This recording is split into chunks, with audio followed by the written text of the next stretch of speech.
O tom, že moja sestra je z prvého manželstva, som sa dozvedel pomerne skoro. Mal som možno 7 rokov, keď mi to postupne začali servírovať. Keď som sa opýtal ale na jej biologickú matku, rodičia sa odpovedi veľmi dlho vyhýbali. Nemal som sa na nich preto. Stále som žil v tom, že o niečom veľkom neviem. Domýšľal som si teda rôzne veci. Až o veľa rokov neskôr som im dal za pravdu. Na malé dieťa to bolo až príliš.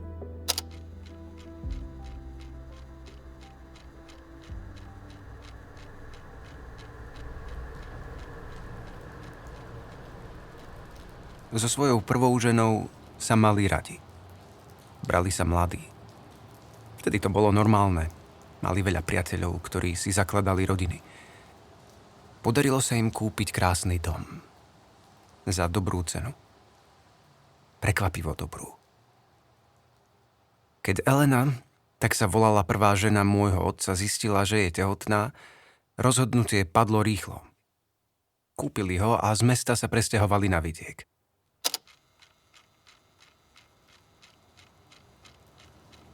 Skoro sa tak ocitli na síce honosnej, ale predsa len samote.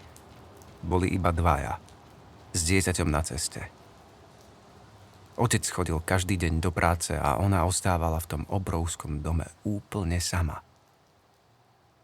Najskôr na sebe nedávala nič vedieť. Ale potom otca šokovala v jedno ráno prosbou. Nechoď, prosím, do práce. Prešiel mu po chrbte mráz. Už dlhšie na Elene videl, že sa správa zvláštne. Zľakol sa. Bál sa, že táto prosba je len špička ľadovca.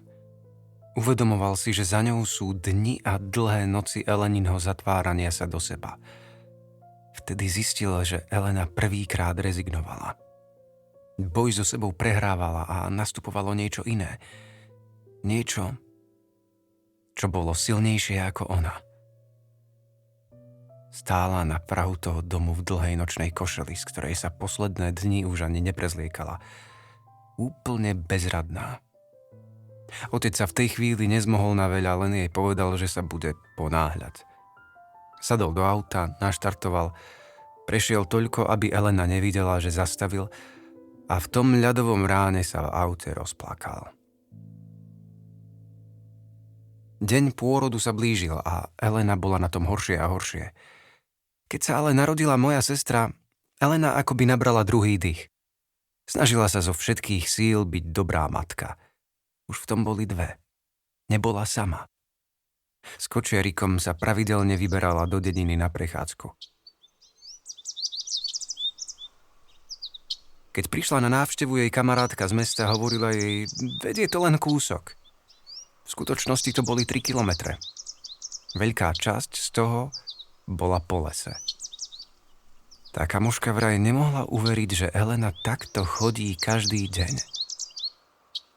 Moja sestra sa narodila v januári a keď sa začalo otepľovať, Elena chcela byť v tom dome čo najmenej.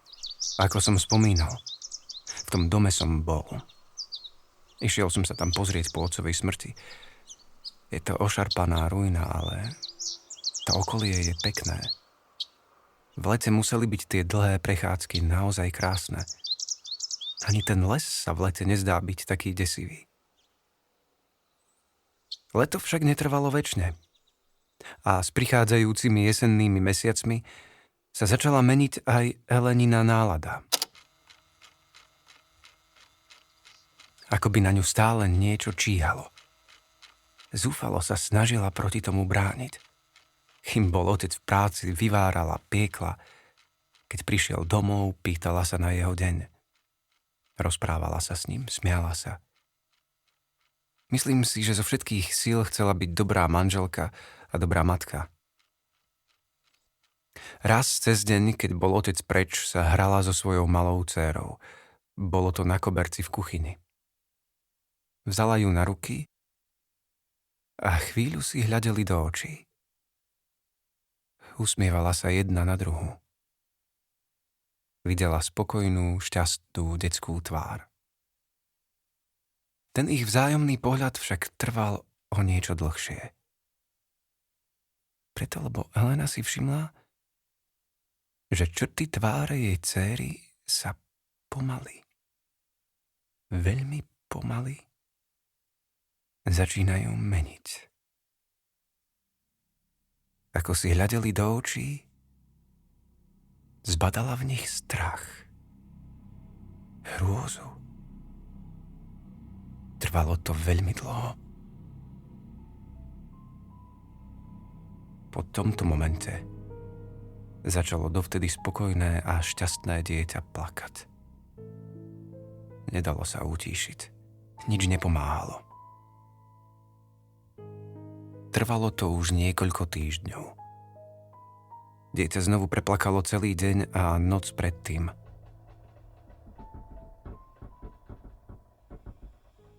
Otec sa prebudil na zvláštne zvuky. Vstal z postele. Urobil zo pár krokov a pozrel sa dolu schodmi. Bola tam Elena. Na prízemí v kuchyni držala dieťa a opakovala. Krok, krok, vrrs. Krok, krok, vrrs. Bolo to hrozivé. Vyzerala ako zhypnotizovaná. Dieťa neplakalo. Asi spalo.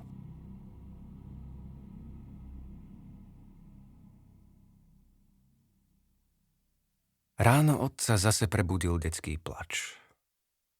Elena sedela na stoličke vedľa postieľky. Precitla z krátkeho spánku, vzala ho do rúk a snažila sa ho utíšiť. Bezvýsledne. Tak toto pokračovalo ďalej. Elena bola hrozne vyčerpaná a jej psychický stav sa začal znovu zhoršovať. S nekonečne plačúcim dieťaťom celé dni sama v tom obrovskom, strašnom dome. Otec si to nechcel priznať, ale z práce nechodil domov rád. Vracal sa stále neskôr a neskôr. Keď raz v noci zaparkoval na dvore auto, otvoril dvere a vošiel dnu. Pred očami mal zase tú istú scénu. Elena v nočnej košeli, s dlhými čiernymi vlasmi až po pás a dieťaťom v náručí, opakovala dookola to isté. Krok, krok, vrrs. Krok, krok, vrrs.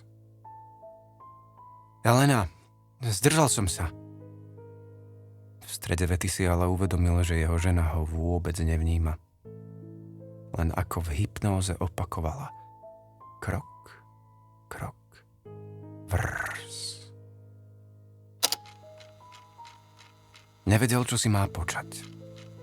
Dúfal, že to prejde, ale neprichádzalo. Elena sa mu strácala pred očami. A v poslednom čase začala hovoriť rôzne blúdy. Vravela napríklad, že dieťa nespí preto, lebo v stenách domu niekto je. Kto je v stenách domu? Ona. Ten rozhovor nemal zmysel. Elena prichádzala o rozum. Otec sa vtedy konečne rozhodol vziať rodinu a odísť z toho strašného domu preč. Po niekoľkých dňoch v meste medzi priateľmi sa Elene polepšilo. A polepšilo sa aj dieťaťu. Už toľko neplakalo.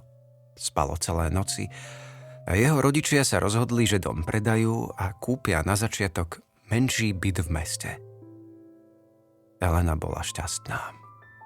Tešila sa na prechádzky v parku a aj na to, že obnovia staré priateľstvá. Už nikdy nebude taká sama ako predtým.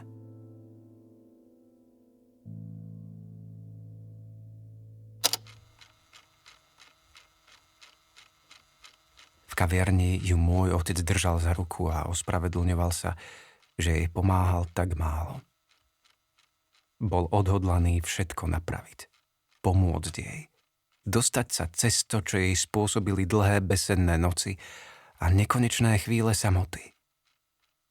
Len niekoľko dní.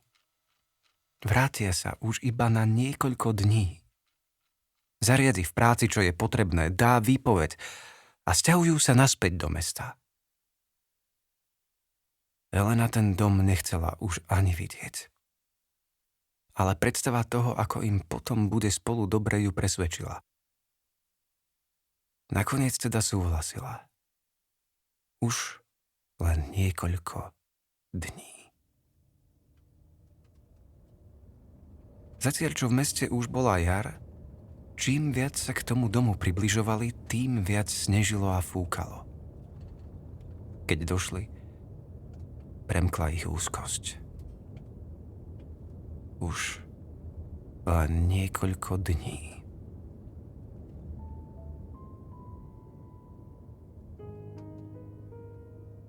Na druhý deň jej otec oznámil, že musí ísť na pracovnú cestu.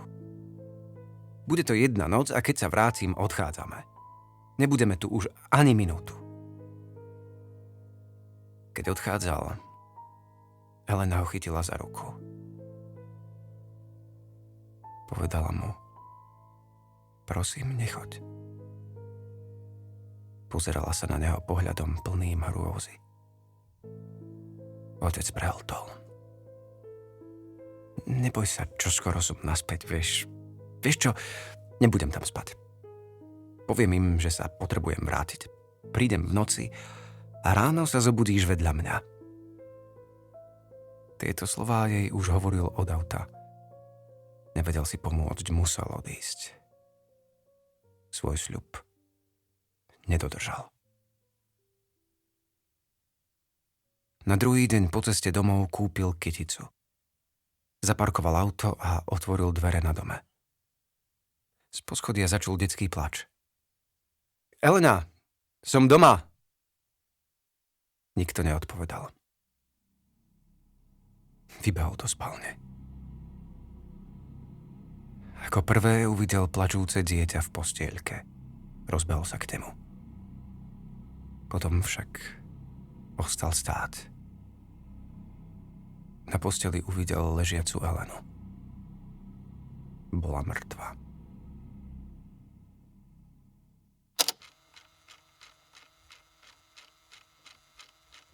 Na policajnej správe však bolo pre môjho otca niečo veľmi znepokojivé. Niečo, čo si so sebou niesol celý život. Čas smrti nesedel. Podľa správy Elena zomrela už pred 4 dňami. Nikdy sa to úplne nevyriešilo a tieň podozrenia padala aj na ňo.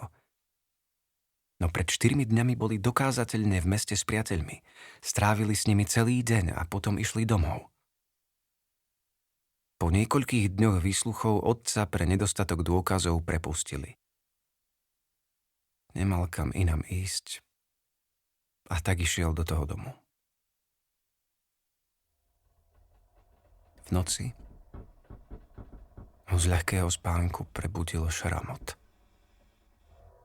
Vstal z postele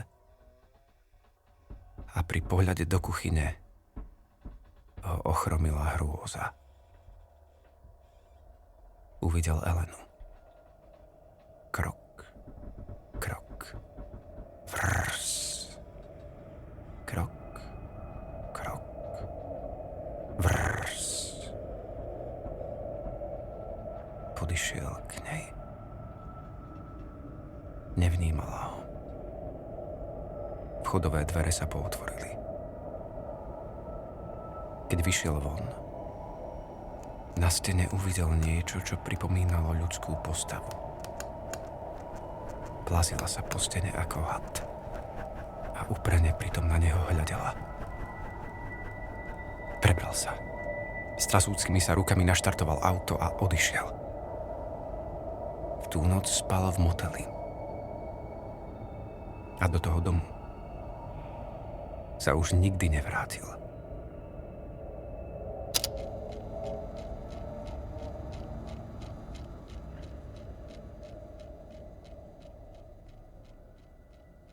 Na svojho otca si spomínam ako na vynikajúceho človeka. Nemyslím si však, že sa z toho, čo zažil, úplne dostal. Stále ho zvieral pre mňa neznámy pocit viny. Moju matku spoznal asi rok na to, čo sa odohrali tieto desivé udalosti. Moja nevlastná sestra dostala náhradnú mamu. Keď sme sa po otcovej smrti išli pozrieť na to miesto, povedala mi, že si ten dom pamätá. V detstve ho vydala v snoch. Boli to zvláštne sny, ale neboli nikdy strašidelné. Jej vetu, ktorú povedala, keď ho zbadala, si budem navždy pamätať. Cítim, že v tom dome niekto je. Niekto, kto ma uchránil pred niečím hrozným.